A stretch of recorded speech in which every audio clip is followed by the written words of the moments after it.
Okay, I had the plenary session 4, which dealt with meat safety, starting out. Speakers were Dr. Tommy Wheeler, starting out that session.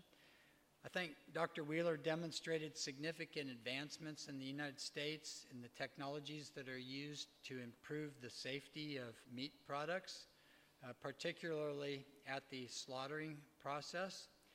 He mentioned in his presentation that there is still a good amount of work to be done to truly implement things that are effective pre-harvest in the system. He talked about implementation of new multiple hurdles intervention technologies and how they have been shown and measured to be effective by demonstrable reductions and particularly presence of E. coli 0157H7 based on USDA data. Dr. Geraldine Duffy was the next speaker.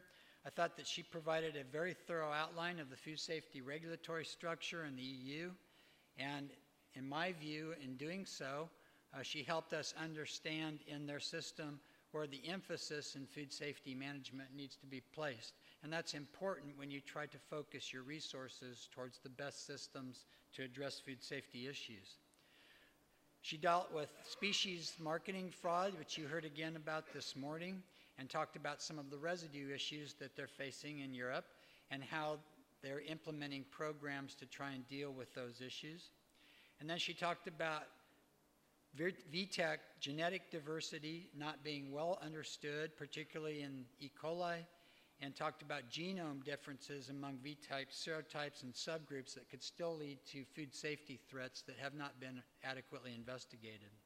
So from that session, I addressed some future needs as I see them. I think there needs to be efforts to reduce packing and processing water based on Dr. Wheeler's talk. We need to find ways to implement decontamination techniques that are more sustainable in terms of their water use. Both speakers talked about the need for us to investigate further super shedders and how we control those in terms of livestock production. They talked about food safety management in the lairage environment. Dr. Wheeler thought that this was a very important topic, and I agree.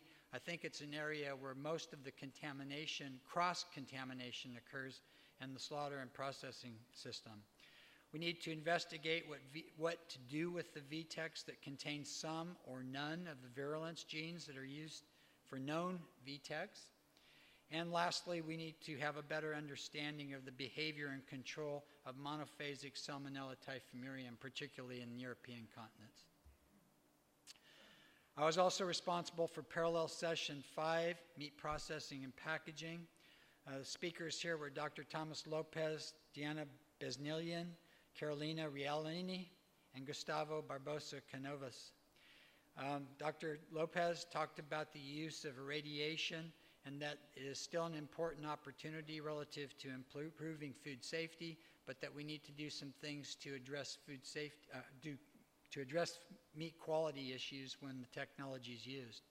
Dr. Besnilian investigates undesirable compounds that are generated during particularly processing and heat applications. And she talked specifically about polycyclic aromatic hydrocarbons and the need to control those, along with potential for the high-pressure pasteurization to generate similar compounds. Dr. Rialini talked about active and intelligent packaging systems, and I was intrigued at all of the new things that are being developed that she was able to outline in her presentation.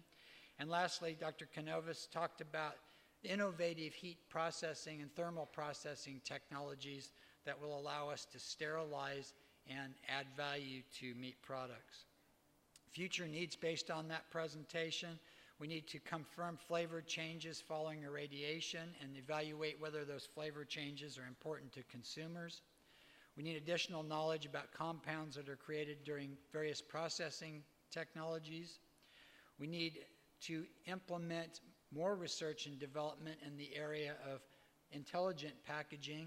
And my thoughts after Dr. Rialini's presentation was we just need to roll on there. And then lastly, they talked about regulatory approval needs for some of the new thermal pasteurization technology or thermal cooking techniques that is needed in various countries around the world. Thank you very much.